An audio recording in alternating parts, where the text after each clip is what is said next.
Well, we get a lot of questions from patients and people from all around the world. Really, that we get email after email. Listen, we love getting these questions. So if you have questions, we'll give you our email address at the end that you can send us some more questions. We got a question here about gout. Somebody writing in saying they've had their first attack 3 weeks ago. And all the traditional symptoms of gout, right? Swollen foot, sore to walk, pain. You can hardly breathe on it. They're so painful. So let's talk a little bit about gout. First of all, let's talk about one of the myths of the causes of gout.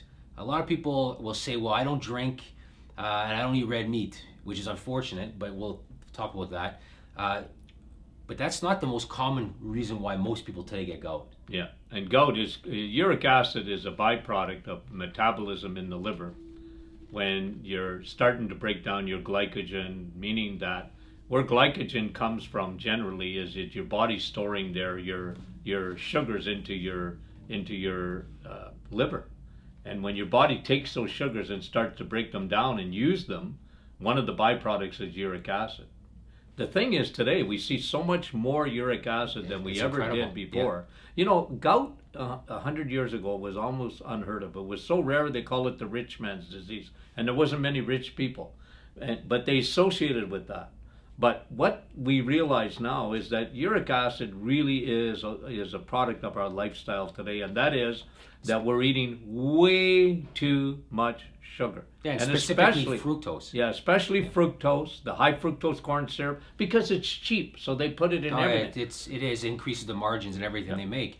So the number one cause of gout that we see is due to fructose consumption. Yeah, absolutely. And what we do for treatment, and our treatment is very effective. I mean, we have a uric acid formula that's absolutely essential, because it helps to take the uric acid, convert it to urea, and actually get rid of it out of your body at the kidney level. But number two, we strongly suggest a very, very low sugar diet.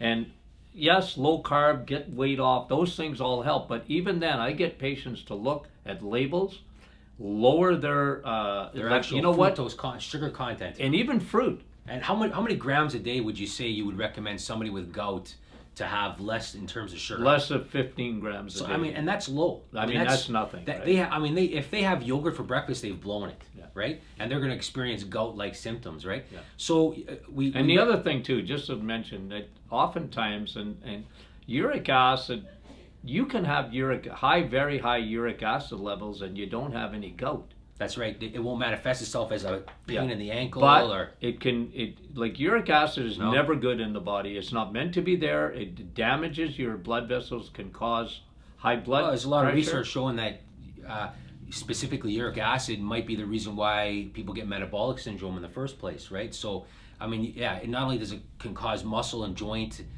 type of pain and real bad pain, it can cause metabolic syndrome, which is high blood pressure, high triglycerides, weight gain, those type of things as well, right? Yeah. So a very significant thing. So we recommend to fix it, cutting sugar down to less than 15 grams a day. Yeah. Our metabolic formula that was created specifically for uric acid.